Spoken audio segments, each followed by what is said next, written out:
Welcome to the Empowering Perspective Podcast. I'm your host, Dwayne Dwyer, and today we have a very special guest with us, my new friend and president of an extremely extraordinary foundation that I've been looking over for the past couple of days, and I really like what they're doing, but I don't want to take her thunder. I'm going to let her explain all that to you a little bit later on. So let me present to you my new friend, Janea Harris. Janea, welcome to the show. Thank you so much, Dwayne, for having me. I am so honored to be here. How are you? I am just awesome. It is an honor for us to have you here today. And trust me, this has been long awaited. I've been just super excited to talk to you because, again, like I said, I see some of the wonderful things that you guys are doing in the Atlanta area. And I know we're going to talk about those in the time to come.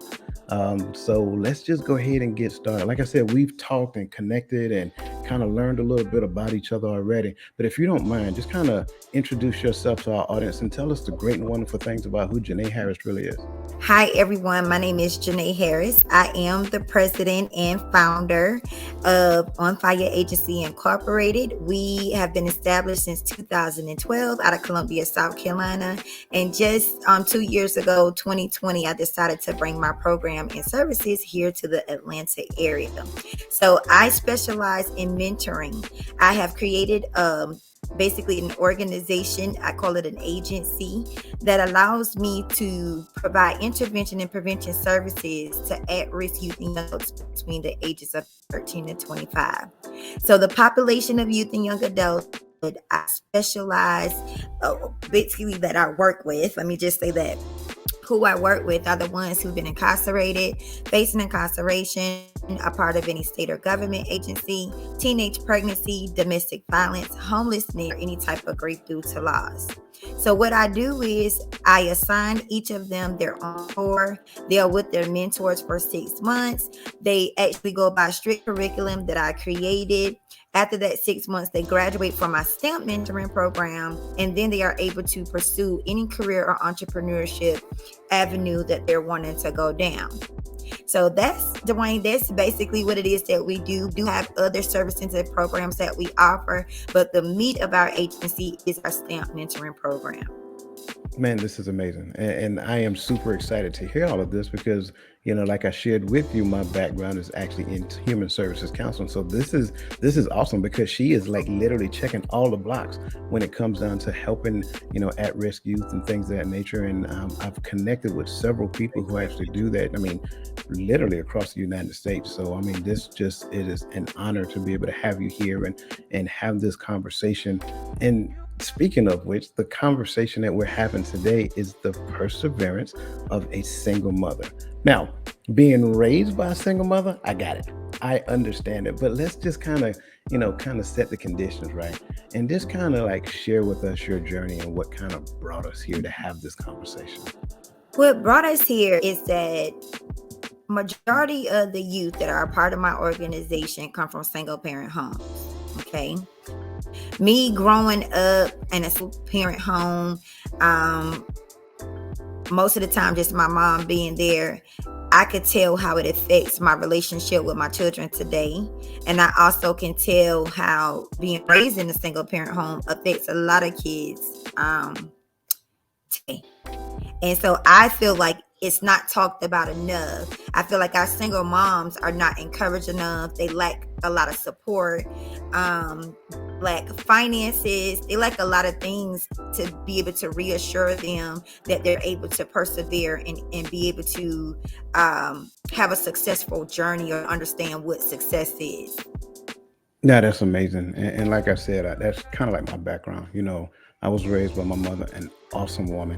And it was, I can only imagine like the struggle and the, frustrations that I put her through, just raising a young male, a knucklehead, trying to get in trouble, trying to hang out late, hang out with the fellas, playing sports, all that other great stuff. And, I think she did a phenomenal job of keeping me out the streets and keeping me out of trouble. She had a little help. My uncle he was always, I don't know what it was. He just always showed up at the right time. And I greatly appreciate him as well. But, I just reflect back on my life and look at all of the things that my mother actually done. And, I can't I just can't thank her enough. I don't care who, whatever happens, that will always be the first lady of my life, simply because of all of the sacrifices that she made for me. And I think you're absolutely right. I don't think they get enough credit for all of the hard work and all of the extra work that they put in. They Trying don't. to raise children, keep food on the table, keep the lights on, and things like that. And we can go into all different types of dynamics that set the conditions for that. But it just it's a lot. And so when I hear this, and I hear this is like your topic of discussion, it really touches me because I can relate. Even though I'm a male, I can't share in the emotions behind it, but I've seen it firsthand. And I just, yeah, I love it.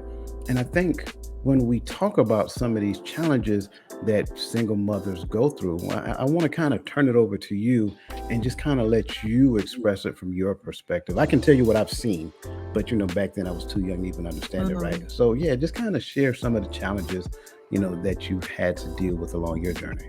One of the number one challenges that I face and sometimes even currently face is like unstable finances on top of mental health issues, right?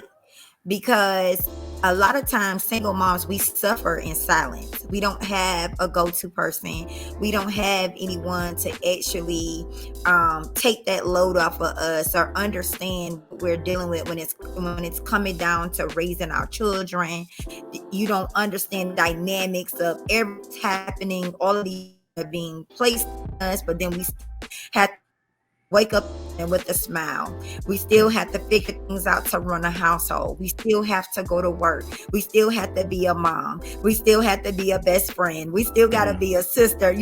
All of these Yeah. things, we still have to show up every day. Yeah. But nobody is understanding what about our mental health? Right. What about the things that we deal with personally outside of other people's situations or things that they're dealing with that we also take on? Yeah. So I believe mental health, unstable finances, and then the lack of support. Just me being a teenage mom, I was impregnated at the age of 15. I basically grew up with my daughter. Yeah. So but at that moment, because of, how can I say it, the dynamics of my family's relationship and my relationship I had with my mom, it caused me a lot of hurt Yeah. because I felt like I wasn't being heard as a young Yeah. girl, just being that teen mom. And then at the age of 21, here I go with two kids now, right? And so everything that I didn't get to deal with when I was 15, 16, 17, 18, and 19 with a child, here I go with another child. So Yeah. everything just continues to just pile on. And then what happens? You fall into depression. Mm. You become very stressed. You become very worried. You feel like you're alone. You feel like you don't have anybody that can actually understand what you are. My heart goes out to them single moms. Yeah. Yes, I may be doing very well, but I too still struggle. Yeah. And so I just want to create a community for single moms, the ones who feel as though they're hopeless. They don't have a voice. They feel as though they're a failure. So yeah, so that's I mean, the challenges can go on, but I truly believe that those are the three. And unstable finances, mental health, and lack of support are my three biggest challenges that I believe that every single mom deals with. Wow, this is amazing. Now, so let me apologize to our viewing audience right now. So, what I understand that there's some extremely high winds in Atlanta right now. So, if she's kind of choppy or whatever, that's okay. We're still going to press on. We can still hear her, and I mean the information that she has given us is just simply amazing. Now, when you talk about these three challenges, we talk finances. Again, when we start looking at financial, instability, family dynamics, things of that nature, I had a great conversation previously with a young man, Keith Tucker, and we talked phenomenal information when it comes down to finances. The thing that I want to kind of start off with in this particular conversation is that a lot of the things that we talked about then, most of our families, when we were younger, weren't 100% aware of those things. And so the way that they view money was totally different then than what most people view money now. And so that becomes the Absolutely. lens in which these young mothers, and correct me if I'm wrong, that these young mothers view finances. And so what ends up happening is that they spend a lot of time, again, I got to work to pay the bills. I got to work to provide for my child. I got to work, I got to work. And it's not so much as chasing a career that we're passionate about. It's just getting a job so that we can make ends meet. Um, and I'm Right. saying we like I'm saying we like I'm a mother, right? But I'm sorry. But I it's mean, but look at it. It's not just single moms, it's also single dads out here as yeah. well. Yeah, absolutely, absolutely. And so I'm saying this because I recall, my mother, she worked hard. I mean, really hard. And she did what she could to provide the best she could. And again, I can't say it enough how much I appreciate the hard work that she did. And when you consider it, is always that voice that might be in the back of a person's head based upon family dynamics, based upon the most dominant story that you've had, based upon what we now understand to be limiting belief systems, that voice that's saying that you're not good enough, you can't do this, you shouldn't be doing that, things of that nature. And you have to struggle and fight those things. And that kind of goes after some of these Every psychological. day. Yeah, absolutely. Absolutely. And lo and behold, don't worry about what, and now, to add insult to injury, single mothers, especially young single mothers, they got to deal with the stigma of social media. And that everybody on Yes. social media is all putting their best life forward as though they don't struggle. And so now what they do is a Yes. comparison between social media and what they actually have going on in their life. So this stuff begins to compound. And now we're talking depression, all type of frustration. And let's not even talk about trying to date again, because now they have previous hurt that they've been through. So this is Right. huge, and that's one of the reasons why I wanted to have this conversation with you, because I've witnessed it as a young boy. I just didn't understand it then, but as I started to get deeper into human services, I started relating back to these things. And so that's how I can now have a better understanding. So this is amazing. Yeah. So Yeah. you talked about support system, right? If you don't mind, would you mind kind of sharing with us like what your support system was like through those times? Oh, bad. um, so when I was impregnated at 15, okay, I didn't really have a support system. Okay. Yes, let me say this. I lived in my mother's home, but the child's dad, we broke up due to some domestic violence occurring. Okay. Mm, So my mom, she was the type of person, I'm just gonna keep it real with you, the type of person that was like, me and my child was a chick, basically. Okay. mm, yeah, So she kept me away from my dad. So when I turned 16, it was like, I gotta find my dad. Like, I need to find my dad. I was yearning for my father. I wanted to have a relationship with him. And so with that, I was able to build a relationship with him, but also at the same time, I lacked financial support from the child's dad, financial support from my mom. My yeah, dad did what he could. It right, wasn't call him and ask him for things. So just imagine a teenager, 16 years old, having a baby and still having to go out there and work, right? yeah, But then yeah. when you working, you still got somebody taking your money from you. You still got to Oh pay wow. them. You Yeah, still got to continue to take care of your child, yeah, which brings on what? More mental and emotional abuse. So my support, it was just, I mean, I didn't have it, but I yeah, yearn for it.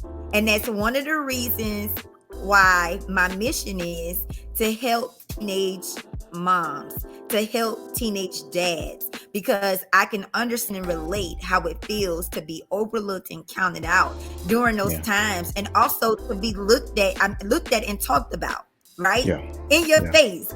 And yeah. back in the day, it's like you have to respect your elders, so you can't talk back. You want to talk, you could get out of my house. You got something to Right, say about my right. rules in my house? Where am I Yeah, go? At yeah, 16. yeah. You get what I'm saying? I So do. for me, it was just That's another reason, because at 15, 16, 17, I was looking for that mentor. Right. So you know how you will contact these other organizations that state that they have mentoring, mentoring programs and things of that nature. And I'm like, hey, look, I know you say you got a mentoring program, but I need somebody one-on-one. Like, this is my situation. I come from a Yeah. very impoverished background. We don't have no money, but I need somebody to take me by the hand. I know that I want more, but I'm unable to see no role models in front of me. So I really don't know how to get the more, but can you help me? And you want to know what they say? Unfortunately, we don't have that one person that can just mentor you. Oh, man. So where does that leave me? Still a young girl, single mom, not getting help from child support, not getting help from my parents. I'm just out here. Now I have to grow up really quickly because now I got somebody else to take care of. You get what I'm saying? Yeah. So that was my life. That was my situation during that time when I became a teenage mom. Wow. Well, kudos to you. I mean, I'm listening to this, and my heart goes out because one of the things that I want to kind of add to is that when you're in those what we consider adolescent years, that's when, I mean, just being honest, that's when suicide is at an all-time high. And so the probability based upon that added level of stress that you had to deal with, my goodness, I can only imagine some of the thoughts that were going through your head at that particular point in time. And again, I want to make sure I'm clearing the air because she isn't bad mouthing her family. She is just telling her story. And her story led to her passion, which is why she is where she is today. So I want to make sure I say that because, again, we don't necessarily fault them for what they did and the thing. It's just a level of awareness to where we now understand something different. So we don't hold them hostage to the past. We forgive them, we love them, and we move on. But now we understand that those things have, allowed us to mature and things of that nature. So I just want to make sure I say that just in case anybody felt like, oh my God, she's talking bad about her family. No. That's not what she's doing. She is just sharing her story from her perspective.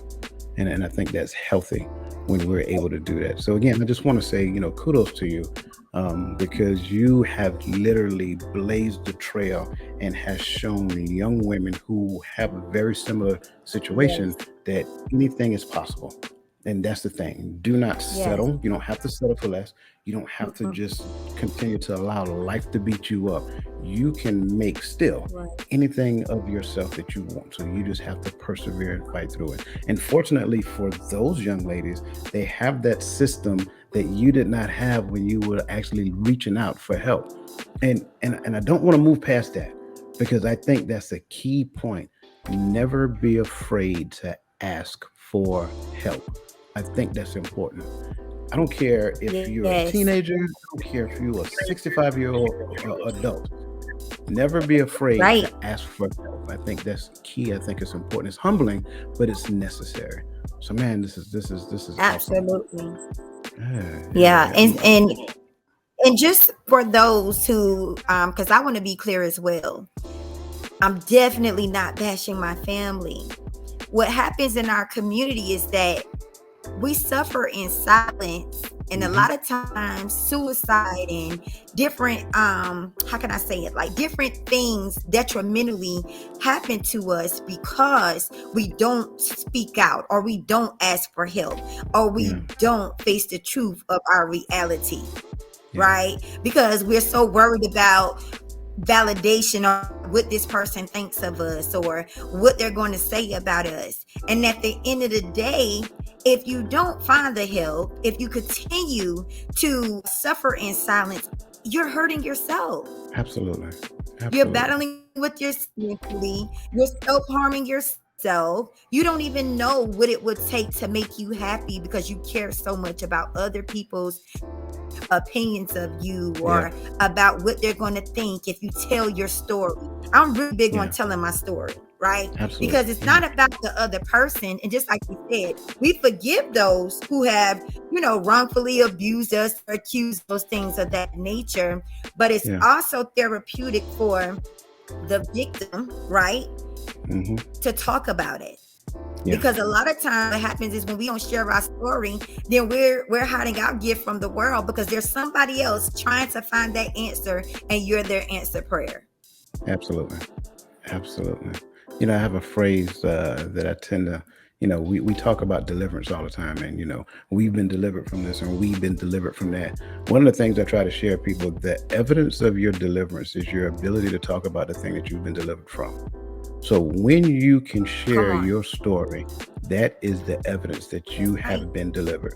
So that's the key to keep in mind. And so we have to Yes. learn how to overcome the perception of those negative opinions of others, right? Because you don't even know if they have a negative opinion. You Yes. made it all up in your head, right? So you have to overcome your perception Right. of another person's potential negative, a negative opinion, and you just have to share your